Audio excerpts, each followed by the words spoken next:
Welcome to Mindfulness Manufacturing. My name is Trevor Blondeel. Spending 25 years in manufacturing, I discovered the real impact we have on turnover, communication, and the ability to manage change is how we show up.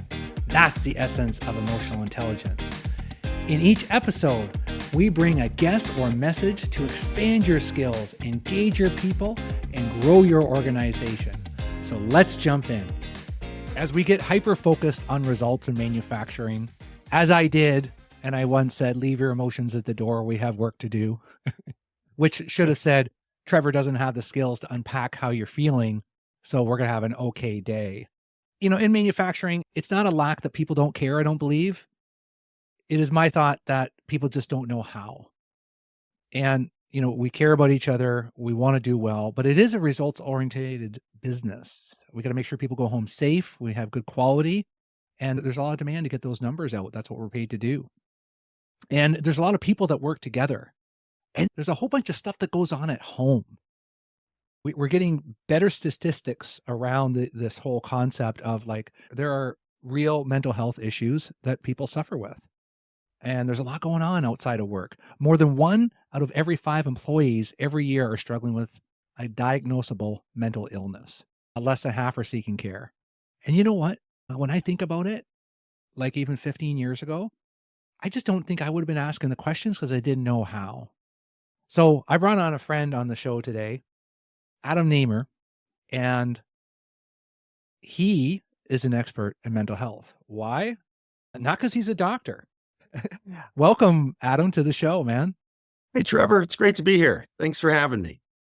So you were a CFO and an operations senior leader, and you led teams while you struggled undiagnosed. And that was with anxiety and panic. And that was over 17 years, man. Yeah, 17 years. I had no idea. I just thought life sucked. Yeah. And I think as leaders in manufacturing, we just think, well, that person's just having a bad day and I don't want to bring it up. So maybe I'll just try to make light, talk about sports or something. That was my strategy, Adam. Yeah. You know, and it's what I want to help leaders understand is how we can normalize the topic. So, you know, if we saw someone working, we saw their arm was broken, we'd help them out.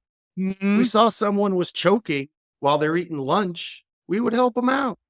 And the fact is that our workplace is making people more mental health sick. It's increasing our prevalence of mental illness. It's those stats you shared, 1 out of 5. It's even worse in manufacturing. There's stuff that we as leaders can do about it. Because I think it's one of those skills that we just got to talk about a little bit more. So you had a compassionate colleague who knew mental health first aid. Like, I don't even know what that means.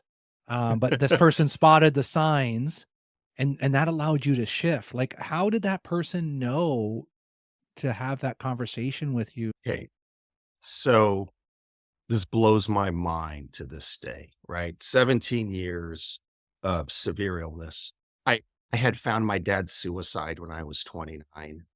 And just then I had found my mom's passing and I had never gotten help for any of it. And what happened is I was at about 3 weeks after finding my mom's passing. And at the time I was running the health plan of a $4.5 billion health plan in the Pacific Northwest. And a senior leader asked me to join him in his office one morning. And he's like, hey man, how you doing? I said, I'm doing great. You know, just wearing that mask because, you know, you're supposed to leave your emotions at the door, what we were all taught, right? And he goes, well, you know, you look great, but, you know, I know about your dad's suicide now. I know that you found him. I know that you just found your mom. Do you know are you seeing a therapist? Is that why you're doing so great? I said, no need to see a therapist. He says, well, Adam, do you know the signs to look for in yourself in case you might need to get some help down the road? He literally slid the business card of our company's employee assistance program across the desk to me. He says, give EAP a call. It can't hurt. You should at least know the signs to look for in yourself down the road in case you need to get some help. Now, what happened is in that 5-minute conversation, it changed my life. The next day I saw the EAP counselor as the senior leader of our health plan. And I went through the checklist with them, and that was that crucible moment where I really crashed in this gentleman's office. But what had happened, and getting to your mental health first aid question and how this all ties together, is this national leader, David Lake, he was at a mental health first aid class at his church the day before on a Sunday. It's Mental true. health first aid, it's just like physical first aid, right? We learn how to do CPR. We learn how to do the Heimlich maneuver. We learn what to do if someone has a bruise. Mental health first aid is an internationally recognized program out of Australia in a mental health first aid class. And they were going through the signs and symptoms that someone might be struggling. He was like, Adam, Adam, Adam. Oh my God, Nemer's in a lot of trouble. The next part of the class, when they taught them how to approach someone in a safe, thoughtful, caring, and non-judgmental manner, he raised his hand and said, I have a colleague at work who I know is going to be defensive. And Yeah. over the next 15 minutes, apparently I got workshop in the church group on Sunday of this national health plan leader, $90 billion company national leader.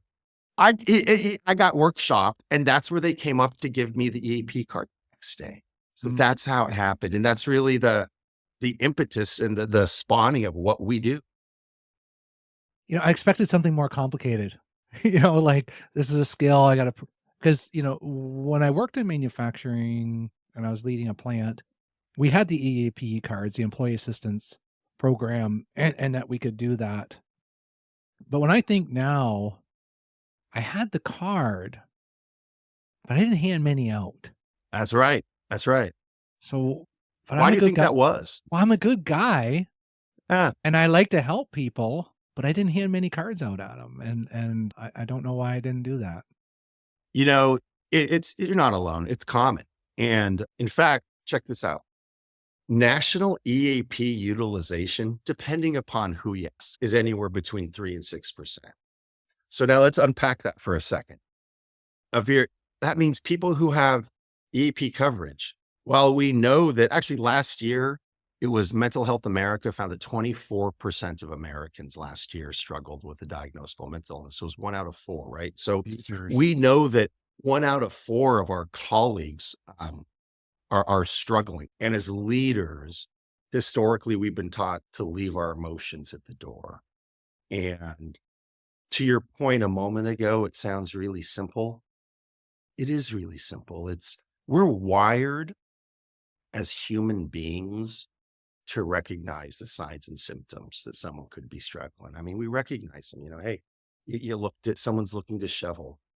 I showed up at work more angry than normal. So it's retraining us as leaders to know that, hey, in order to provide a safe and injury-free workplace, in order to maximize our operational performance, in order just to be good humans, man, all we got to do is just normalize this topic. And there's like some really simple things that frontline leaders all the way up to CEOs can do to make a really big difference here. You said the Levi's, and makes me think of just recognizing if someone's dressing differently. Maybe if they're not tucking their shirt in, maybe they're not shaving, maybe they're not doing their hair like they did before. That's right. Like stuff like that, Adam? There's physical signs, there's emotional signs, behavioral signs. It could be someone is showing up late for work when they're normally always on time. Their performance has slowed down. Have you heard of the phrase presenteeism? No. So absenteeism is when someone doesn't show up for work, right? Yeah. Which, by the way, people who struggle with their mental well-being miss 4 times more work days. That's from a Gallup study that was done a few years ago. But presenteeism is when you show up for work and you're there, but you're not really there. Maybe let's say you have a parent who's really sick. Maybe you're struggling with your diabetes or your back really hurts that day. So you're not your normal, highly productive self. We've all gone through that, right? Yeah. I think that is another impact of where mental health impacts our performance in our workplace. So it's, keeping people safe, keeping people productive. And it's also about just being human with each other because it just hurts. Just being human. I've heard the saying, we don't have to work to be kind. We just have to not be unkind. Where did it come? Oh, go ahead. I'm sorry. no problem.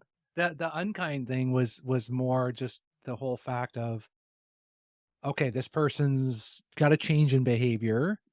I need to motivate him. And it's just, no, Trevor, you don't need to motivate them. You need to be kind. And my saying now is stay curious, right? Can we be curious about the change in absenteeism, how we're showing up, how we maybe get irritated more quickly? My theory is that once you educate somebody on the facts, they become a different leader. Let me walk you through something called the isolate. Where does this, what's really going on here, right? We have this self-perpetuating cycle in our society that's just ripping us apart. It's this isolation cycle of mental illness. The myths that we tell ourselves over time, like depression isn't real, drives the stigmas attached to mental illness. People with depression are just weak. They don't have enough stamina or resilience. And that leads to feelings of shame. Oh my God, I must be depressed. So I must be a weak person. So that leads to the silence. Oh my God, I'm not going to tell anybody. And it's just we swirling it, right? And one of the first things that we teach people in 3-hour workshops and leaders is this concept that, that we have to break through some traditional principles of leadership and management. The fact of the matter is if 1 out of 4 Americans every year, and it's worse in manufacturing, some of the highest rates of prevalence rates of mental illness across industries in America. But when so many of us are struggling, it's an accountability of us to learn. Think about leadership differently. That our job as leaders is once you know this information, once you learn the facts, once you learn that 1 out of the 4 of the people on my shop floor on any given day could hurt this bad. Once you learn that, you start leading and behaving differently. And it can be as simple as like you as a supervisor educating your team in little stand-up conversations. Hey, I just learned this day on a podcast. Man, I just learned something the other day. Did you know that mental illness is actually a medical illness and there's nothing we should be ashamed about? Right. Yeah. And then it could be next year's annual training process, going through mental health first aid. These are really simple. We all connect with our staff regularly. It's just using these words and bringing up conversations that we traditionally thought we weren't supposed to bring up, but we need to bring them up. People need us to, just like I needed David to have the courage to bring it up with me. And so I've been throwing some book titles around, and you and I are both working on the book, and the latest one I've been on is Deeper Conversations. And we spend a lot of time with our direct reports. And so we're usually going into the plant, we're interacting with people. I'll say, oh yeah. I talk to our people all the time. They're good. We talk all the time, every day, always in conversations. But it's like, what's the conversation? The tactical versus like, what's beneath that? Are you talking about productivity metrics? Or are you talking about, and that's okay. That's important. But are you also starting the conversation with, hey, how you doing? And is your son's feeling better? I remember last week you told me you had a bad case of COVID. How's your mom doing? You told me, but do you know all aspects? Work, there's this power dynamic, right? Between leader, no matter what your level is, and their staff, right? And it's traditional leadership principles has taught us to kind of take advantage of that dynamic. But really modern principles and the data is saying, no, let's talk with each other as human beings. I'm not your boss. I'm just another human being. And I really care about you. I want to know what's going on in your life. And I share with you what's going on in my life. That's a good point, because I've seen some leaders go in and I'm going to help with mental health, but then they don't share anything about themselves. That doesn't work, does it, Adam? Not only does it, not only, I can't say it won't work. It'll just make it a really long process, but there's no faster way to normalize the topic on your teams, to make it okay to talk about than to share your stories. Look, the fact of the matter is if it's 24% of us last year, we all have experienced, and every year it's a different 24% of us. We've all experienced a mental health challenge over time in our life. And there's just like we've all had a physical health challenge. When a leader has the courage to share that out loud, I struggled with my depression a few years ago and I saw a therapist and he really helped me. Little things like that. Mhm. Maybe when it's introducing the topic of EAP at a team meeting, it's not just handing out the business cards, but it's saying, you know, I'll tell you guys something. E- EAP once changed my life. I struggled with whatever the story is because Mhm. leaders should use EAP too, right? And it's share when we share our stories, it opens up the topic of conversation for all the people around us to share their stories, right? And the conversation stops at the highest level leadership. They'll share their story. And that was the other thing I was gonna ask you. Like, I get the privilege of usually working with the factory manager, the general manager, uh, and when they can be more open, that kinda sets the tone for the whole organization, right? Because that is the game changer, is the chocolate fountain effect. Good chocolate coming out of the top, you'll have good chocolate on those rings as the rings get wider. And so if people are talking at the top about what they're struggling with, it kind of gives permission for everybody else. This whole stigma of like, I got to be the superhero leader. I don't have struggles. I want the next promotion. So I can't show if I'm struggling, is what's going to stop us from hitting our bonuses this year for production, because we're not talking about what we should have been talking about. Yeah. And this will impact your bonuses because when you help improve folks' mental well-being, depression alone has been shown to cause an average productivity dip of 27%. And Oxford University a few years ago found that happiness increases productivity by 13%. 50% of millennials, 75% of Gen Zers have left a job in part due to mental health reasons. Our lanes intersect, right? And what I work on, what you're working on, and there's such great signs, because it's just a matter of, Yeah. do we have the skills? Are we normalizing these conversations about Yeah. using the F word in manufacturing, feeling? And just so that's why, It's a core accountability of leadership, right? A non-delegatable core accountability of leadership is to create an environment where all teammates can show up as their full selves every day, right? Be the best teammate they can be at their top of their game. And this is a critical element for people to work well together and to communicate together and to perform at their best. I'll share a story with you. I'm a recovering CFO from a healthcare system and COO of a health plan. I didn't choose this path for myself, right? But what happened is about, you know, after I saw that EAP counselor and I crashed in his office 7 years ago, Mhm. at the time I'd been promoted and I was running our health plan in the Northwest. I was out of work. I took about a month off, starting antidepressants, going to therapy, all that sort of stuff. And when I came back to work about a month, 2 months later, an all hands meeting with our staff, a couple hundred people in the room, hundreds of people on the phone, because they were all wondering, where's Nemer been? And Mhm. so I shared with them what was going on in my life. I had the head of mental health for our organization on the care side interview me for about an hour. And I shared with them all the details of finding my dad's suicide, the years of Mhm. depression, anxiety. And I shared with them that it was through the love and courage of my boss, the national leader, 3 months before that I started getting help. And when I came back to work, it knocked me out for a few days, right? I was in no way ready. 'Cause I was still just beginning therapy, right? Just beginning this Yes. journey that I'm still on. And I was no way ready for it. I stayed home for the next couple of days, kind of worked from home. And when I showed up for work 3 days later, two things happened. One, I had more thank you notes on my desk than I've ever seen in my entire life from Mm. all of these staff members. And they were all saying, thanks, me too, me too. Thanks Mm. for being the boss and saying it out loud. Some people even said, this is where I learned this because you said it. I feel safe saying it. Yes. It was, the stack was huge. And then later that day, oh my God, I remember this like it was yesterday, Trevor. It's such a, I can remember the warmth on my face walking Ah, outside with this young guy. So I especially if went it's for a outside. walk with this young leader on our team that we had recruited from Denver. And he was 29, earnest. His name is Cameron. He knows that I tell this story and he loves that he knows and appreciates and has said, yeah, keep using my name. I want people to learn from my story and from this. So we're going for a walk. And again, this is like 3 days after I had shared everything. And on this walk, he started thanking, and I couldn't figure out why he was thanking.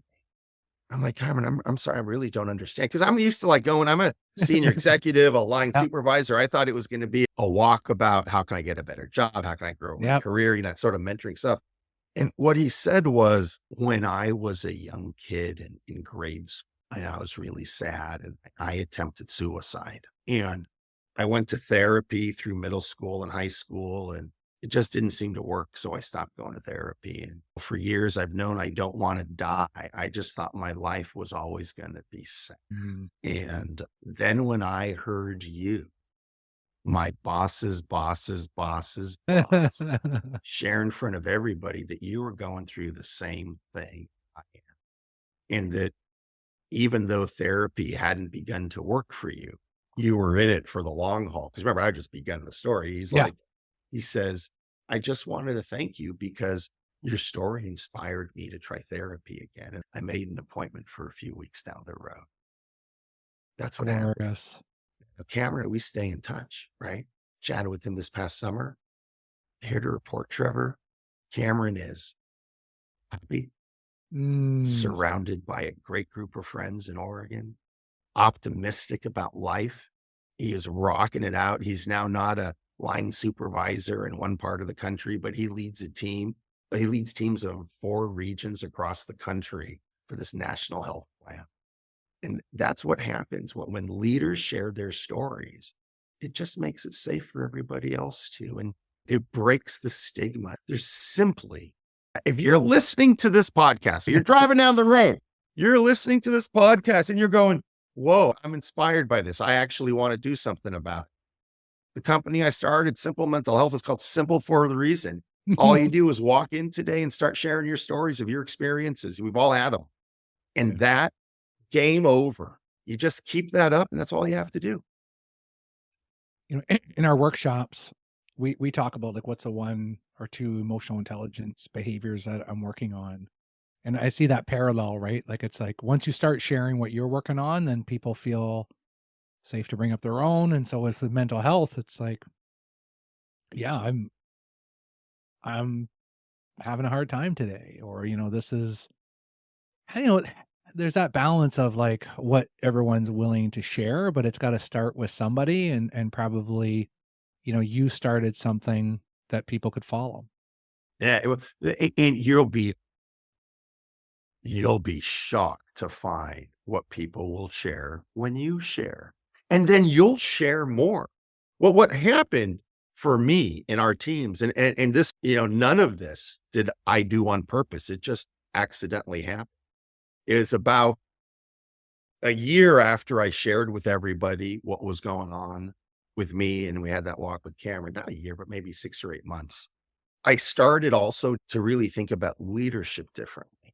And, at the time, it was 1 out of 5 Americans every year, Canadians too, experienced clinically diagnosable mental illness. And, at the time, there's like, 400-ish, 400, maybe so many people on my teams, as part of this large organization. I had just 400 people. That meant that, 80 of my colleagues that year were going to be in just as much damn pain as I was in, and they weren't going to get help. And it was because, 80% of people that don't get help say it's because of stigma that they don't get help.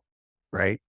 And so I started thinking, well, what if I found out, if someone came to me and said, 80 of your people this year, your loved ones, your colleagues, your teammates are going to get cancer, but we don't know who they are. Less than half of them are going to get help. And those who get help are going to wait on average 11 years before they get help. What would you do? Would that be a business crisis? Yes. My head exploded. And that's when I realized, oh my God, I have this massive productivity challenge going on. So we took a mental health first aid like program and we piloted it for our company. We took all 400 people out of work for 2 weeks in 4-hour increments, executives and staff together. We all learned the basic core tenements of how to help someone get help, how to recognize the signs and symptoms, how to approach them thoughtfully and guide them to services. And what happened is over the next couple of years, oh my gosh, it was unbelievable. I would be in meetings and I'd say stuff like, hey guys, I'm having a panic attack. I need to step in. or I need to leave early today for a therapy session as the executive leader that Yeah. everybody else was doing that. And those 80 people who needed help kind of self-identified themselves. Our employee engagement stats 2 years later, we were the leading our organization and employee engagement stats, and we were the #1 performing health plan across the country for this company. You weren't afraid to expose problems. And the problem was that we weren't feeling good. Yeah, because here's what usually happens, Adam, is in manufacturing is that we have a goal, and then we've got the pressure, and then we've got to put accountability. And then if we don't deliver, then either the leader is not holding people accountable, or when they do hold them accountable, sometimes it's like, hey, here's the goal. You're spending a lot of time here, but you're not getting the results. So here's a counseling. I'm going to write you up.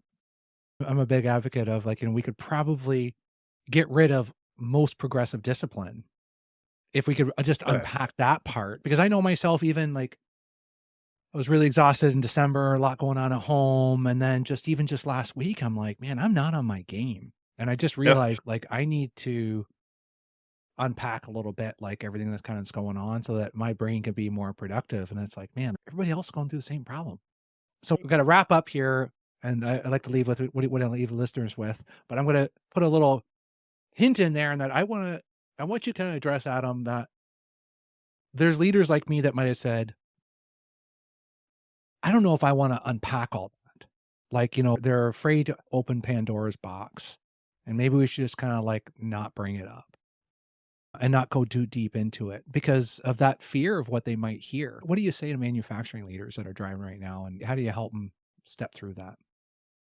Well, first, it's by educating them with the facts, right? The prevalence, how much it hurts, and how it impacts performance. Hmm. And frankly, if after educating somebody on the facts and they're still unwilling to have this conversation, you got to ask yourself, why are you a leader? Leadership comes with accountability. You're accountable. When you hire somebody, you bring love and joy to that person's life, right? To their family, to their kids. You bring them income, security. And when you check this out, Mental Health of America a few years ago found that 58% of manufacturing employees in America said that work stress always or often impacted their personal relationships, right? So I just got to wonder, why are you a leader? And maybe leadership isn't the right spot for you. It's so true. It's that is our job as leaders, is to bring others up and bring out the best in them. And if we can't unpack what's really going on, and all we can do is slide a piece of paper across the table. We're humans. People do business with people. Yeah. And and the thing is that it's so simple. For the love of the universe. Remember, this whole thing started, my boss, a national leader at a $90 billion company, in one 4-hour class, became educated, put mental health literacy in his leadership toolbox next to finance, marketing, sales, CPR, and all the other stuff. And the next day, in a 5-minute conversation, changed my life. This knowledge to learn is not complicated. It's so simple, and it's even easier to share. And bottom line, and if I was to, if you're listening to this podcast and you're like, pull over and you're going to write one thing down, it's this: when leaders normalize the topic of mental health on their teams and in their lives, performance gets unleashed and lives are transformed, including theirs. And oftentimes many lives are saved. What a beautiful way to separate yourself as a leader, just by leaning into that. Adam, it's simplementalhealth.com. You found a great domain name there for your mission. How else do our listeners follow you? You can follow us on LinkedIn, on Facebook, and you can also give us our phone number is 503-970-2050. And you can connect with us at info@simplementalhealth.com. And that's right on the top of your website as well. So simple. And we'll leave some links in the show notes. But yeah, I think what Adam and I are saying here is that if you don't know how to have that conversation, you can call either one of us. It's just about creating that movement of having deeper conversations. And it'll be like, wow, how come these manufacturing plants all of a sudden are performing so well? It's because they're talking about their real problems. Adam, thanks for what you're doing for the community. Thanks for what you do. Appreciate you sharing your story and coming on and being part of our community. Oh, it was great. Trevor, thank you so much. This was awesome. Have a great day. Thanks for listening, y'all.